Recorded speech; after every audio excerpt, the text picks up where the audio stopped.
All right, everybody, welcome back to another episode of the Ultimate Rebellion podcast. We are excited to have you here, and thank you for being here, following along with us on this journey.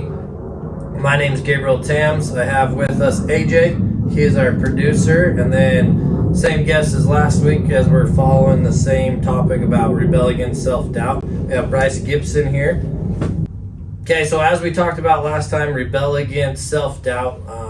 We gave you a lot of things to pretty much capture that self-doubt in yourself and recognize it, but now we want to give you tools and tricks to build self-confidence so you can push yourself to that next level and really open up your full potential to reach your goals, to reach peace within yourself, and gain love for those around you as well as yourself. First topic I want to talk today about: how do we gauge our progress as we journey from self-doubt to gaining that confidence with ourselves? And as I thought about this question, as in business, we always track everything, like I mentioned last time. We're just trying to put numbers or a spreadsheet with this, and I came up with the same answer: is we have to journal.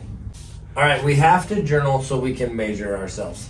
And as I say that, I don't want you to think, oh man, I have to sit there and I got to write this novel every day. It can be as simple as a one sentence feeling: I really thought I couldn't do this. I didn't even try. That's it, leave it there, walk away. But as you grow and you say, hey, I did do this, write that down too. You get pages upon pages now of undeniable success that shows, hey, look, I doubted myself, I was here, but now I've moved up to here.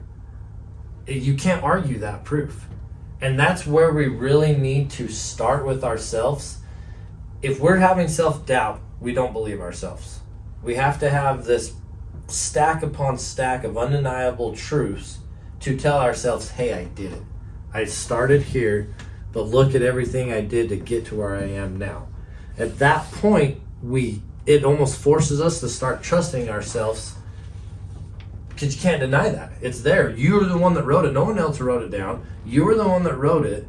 You can't deny that you've come so far because it's written on paper by your own hand. And once you get that mindset going, man, it just starts stacking up, and it's slow and steady climb. But as this stacks up more and more, man, your confidence builds and it just skyrockets from there. So I love a saying we heard the other day. All of us were giddy about it. It says, outwork your self-doubt. And that's what we really got to focus on as we're journaling, as we're keeping ourselves accountable through our journal. We have to outwork our self-doubt.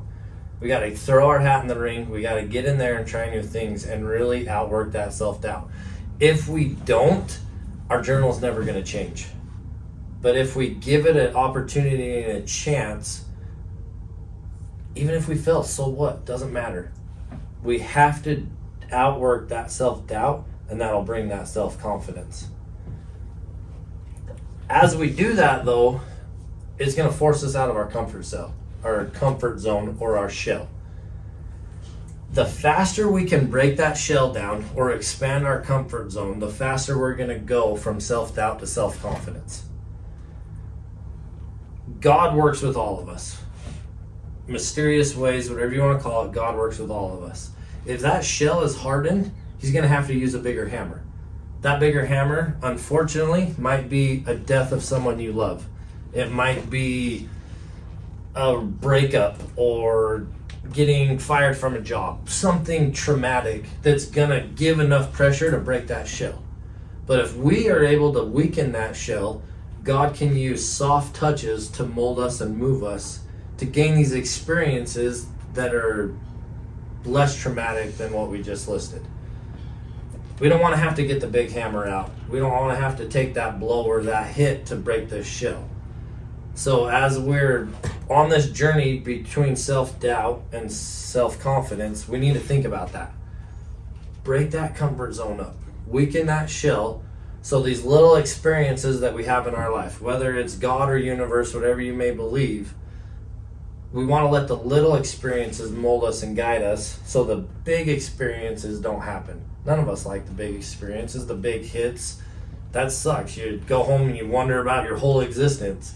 Instead of that, how much better would it feel to go home and go, man, I tried something new and I made it. Hey, I tried something new and I failed, but I gained knowledge from it. Like, that's so much better than, man, I just got fired. What the hell am I going to do with my life? Oh man, my girlfriend just left me. I don't know anything else. What the hell am I going to do? I'm fat. I'm out of shape. I'm broke because I'm terrible with money. I just lost my job. I hate to say it, guys. Like, no girl's going to come, hey, I want to date you. Like, get your ducks in order. Break the shell down. And let the little things in life guide us to where these big blows don't have to happen. And as we do that, we're aware of that, we can recognize those little things. But if that shell's too thick, we're never going to recognize the little things, and it's going to take the big blows to change us. Like I said, we're going to hit a wall. We're going to have a hard time. So I really want to talk about and brainstorm ideas of what we can do when we hit that. So the first one I came up with is actually a saying I heard in church. It says, if you have a bad thought about yourself, tell it to go back to hell. That's where it came from. And that's really where this whole journey starts. If you're listening to the podcast, if you're thinking about this, you've had those negative thoughts and you're tired of them. We have to recognize those thoughts as being negative, tell them to go back to hell where they came from, and start believing in ourselves and telling ourselves we can do it. I think a lot of like breaking out of your shell is do not compare yourself with to others. Like, be your own eagle. To not fly. Yeah. You're going to start off lower, but to fly with eagles, you've got to start somewhere. Yep. No, I think that's huge. Really, when we start comparing ourselves to others, that opens this whole level of negativity, because what we're comparing ourselves to others, you don't see. We can't see the whole picture. We're comparing ourselves through this scope. We got our blinders on looking at one thing with that person. So if we compare ourselves to them, that's not being honest with ourselves, because we don't know the whole truth about them. Now, on the flip side, we can compare ourselves to other people as drive to get to be like them. Like you said, eagles, they fly alone. They're not flying with any other birds. They're flying with eagles. That's it. We want to fly with eagles. We need to do what the eagles are doing. Mm-hmm. We need to be at the same altitude the eagles are flying at. We need to have the same skills, have the same eyesight, wing strength, everything to where the eagles can fly here. So we can look at those and we can compare ourselves in a positive way to say, okay, he's doing A, B, and C. I need to do A, B, and C. Instead of, oh, they're better than I am. Oh, they were lucky. They got a handout. They did all this. Well, so what? How they got there? This is what they're doing to be there. And we need to do the same thing, or, I mean, it's just that same. We're on that, right back to that negative. We're right back to that negative, which we have to push ourselves out. Now, a great example of this, actually, I started an automotive company, repair shop, before I started Rugged HD. It was like 7 years before. My dad had just passed away. I was going to college, realized I didn't want to follow that route, and I was going to go back to wrenching. Like, well, instead of starting for someone else, I'm just going to start my own business, right? Instead of working for someone else fresh out of the field, I'm just going to do my own. And I called it TRT Automotive.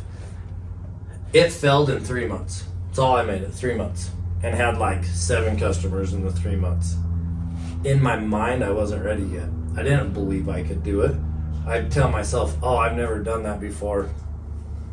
Sorry, can't help you. Turn the work away. Now, did you call me up at Rugged HD, say, hey, I got this I want to work on? Like, yeah, we don't know it. We've never done it, but we're more than happy to help. We're going to dig in. We're going to figure it out because we're confident. We know we're truthful in our capabilities to progress to that level to make it happen. So do you feel that failure was the biggest step to your success? No, actually. 7 years it took me to get over that failure before I started another business. It took gaining knowledge and working for 3 other companies in that 7 years before I was able to have enough self-confidence to start again. I guarantee you go ask any business owner, they're going to regret not starting their business sooner. It's hard though, because those experiences that I gained between those 7 years led to the success I have now. But that failure, I look at that failure as a big hammer, like we just talked about. That failure was a big hammer going, running a business, even if you're just self-employed, it's only you, whether you have employees or not, that's a big commitment. It's not just show up, work on people's stuff, and go home. There's a lot more to it that I didn't realize. So that failure opened my eyes to that. I was able to look inside and go, okay, I'm not ready. I didn't give up on my hope. I knew I wanted to have my own business, but I wasn't ready. I needed to go out and gain knowledge in that industry before I could go back into it. So, lead to my success? No, but it pushed me in the direction to be successful. If I would have had more knowledge at that time, looking in at myself, not necessarily knowledge as in know how to fix more stuff or work ethic or whatever, it was more if I would have been capable, I'm even going to say humble enough to ask the right questions and find the right people, I probably could have kept it going and been further than I am today. I'm not going to take it as a negative though. I mean, we have to start changing our mindset as we're going between doubt and confidence to failures are not stumbling blocks, they're building blocks. Take that knowledge, think of it, so as just right now, still in our business, we'll use it as an example. We get a truck we've never worked on before. Hey, you wanna know what? We're probably gonna lose some money on it. Just being honest, it's gonna take more time because we're learning. Maybe we're gonna miss a step because we didn't know the procedure 100%. Instead of looking at that and being like, oh my gosh, we just lost money, how are we gonna make it? I know going into it, hey, I'm probably gonna spend some money on this job, but I'm gonna buy experience so I'm better in the future. Instead of getting frustrated with it, said, okay, I just bought some knowledge. Just like we invest in mastermind trainings or school, like we're buying knowledge. It's the same way when we have these failures, we can buy knowledge to be better equipped for the future. I think a lot of from what I've seen with a lot of people, like their way of not getting self-confidence is they talk themselves out of it. And I know that was a lot of my issue was no, I'm happy where I'm at. There's no need to go further. And I feel just with family and having a wife and a son, I think that was my final blow to get me out of my shell. Because I don't want my son to grow up going, oh well, dad just backs out. So I gauge my self-confidence going forward. I take little victories, but I don't take big chunks. I just little bits, because then that helps me to go, okay, hey, I did have a victory, but I don't take too big of a scoop to where I'm overconfident, so I can keep going because I know there's more potential out of me. No, I love that. And so when our mind, this leads in perfect. As we're going from doubt to confidence, it's all in our mind. The battlefield is our mind where we change this. We don't change this purely physical. Like I said, outwork your self-doubt. Great, that's a part of it. But it's not, we could work all day. We could work, you could work 5/12s, you could work 6/12s, you could work 7/12s. It doesn't matter. You could work literally till you couldn't stand anymore. You're still going to have some doubt. You have to have the physical work and drive, but the mental capacity to realize what you're doing. Just like that, you said, hey, I'm happy here, but what's my son going to think? What's my son saying? How does my wife feel about me? That battlefield is your mind. Now, here's a cool thing that I've recently learned and been studying. You don't change your thoughts, you manage your thoughts. Just like that. That thought came into your mind. What's my son think? That's neither a good nor bad thought. It's just a thought you had. Now you get to choose what you're going to do with that thought. Are you going to give that thought merit? Are you going to entertain it? Are you going to do something with it? Obviously you did, which is perfect. That's what we want. Take that thought and go, hey, this thought, I recognize it's strong enough to move me. I'm going to give it a home in my brain.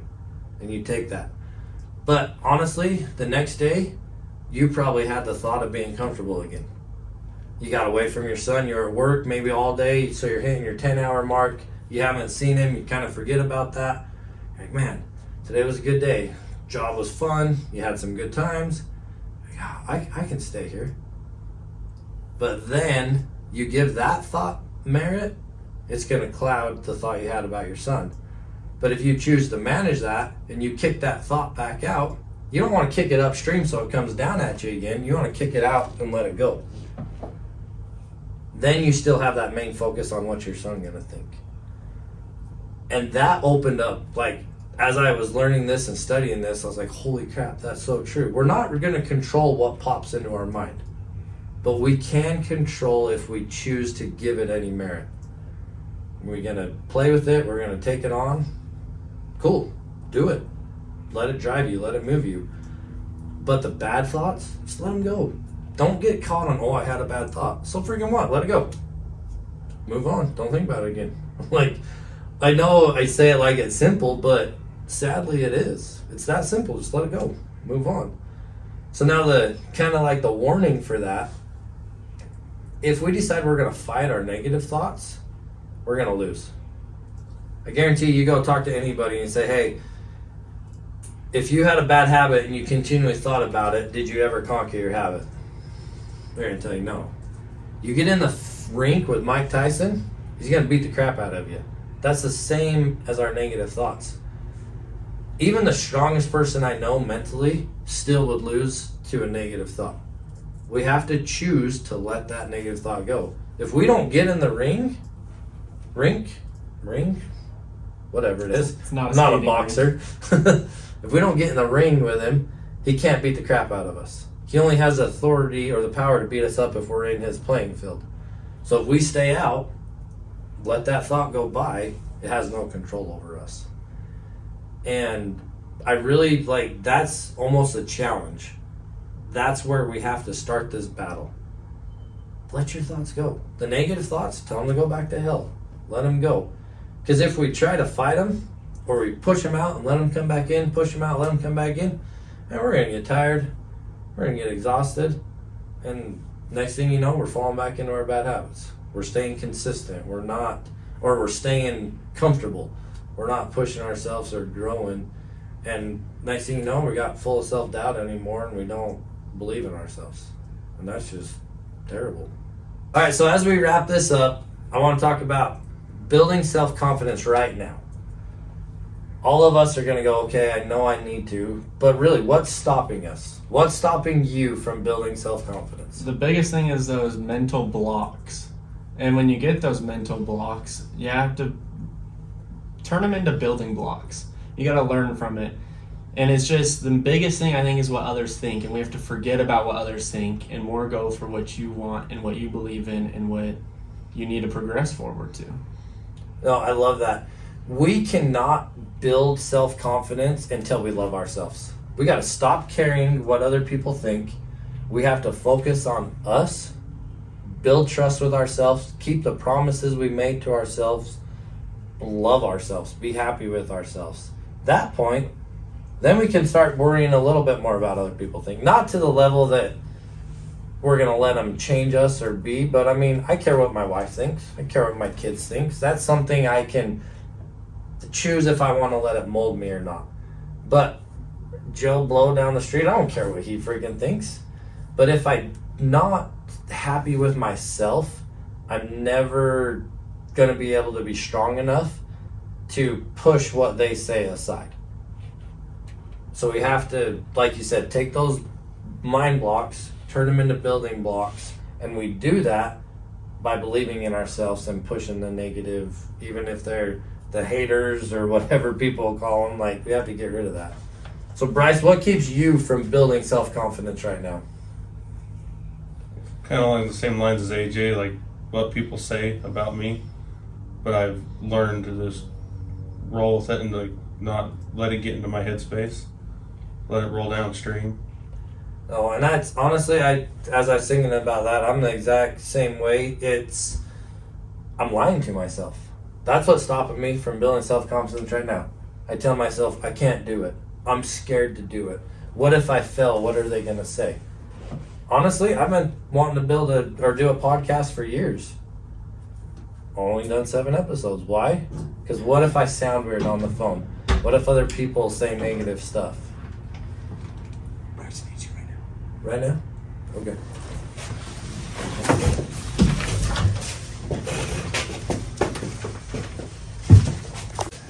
Alright guys, we were trying to wrap it up, but life happens and we actually had to go help a mechanic. He got his arm stuck where he shouldn't have put his arm. But nonetheless, we got it out. Everybody's good. So, back to what we were talking about. We gotta stop lying to ourselves. I know that's what's holding me back. If we lie to ourselves, have that negative self-talk, give it power, we're never going to progress. We're always going to be in that self-doubt, that lower state. But if we want to get elevated, we want to have confidence, we got to stop lying to ourselves. Also, give up the hope of balance. I mean, like, that's a bunch of fruitcake stuff. Like, give it up. You're not going to have balance. Even at the most, if you think of your perfect self, your 10x self, something's still going to be off. Because if you devote time to business, your family's going to suffer. You devote time to family, your business is going to suffer. Your personal hobbies are going to suffer. Something never's going to have enough time. Give that hope of balance up. Stop being patient. Make your dreams happen. Like, really, like, as we go throughout this journey of growing ourselves and bettering ourselves, that's what we got to do. Stop lying to ourselves.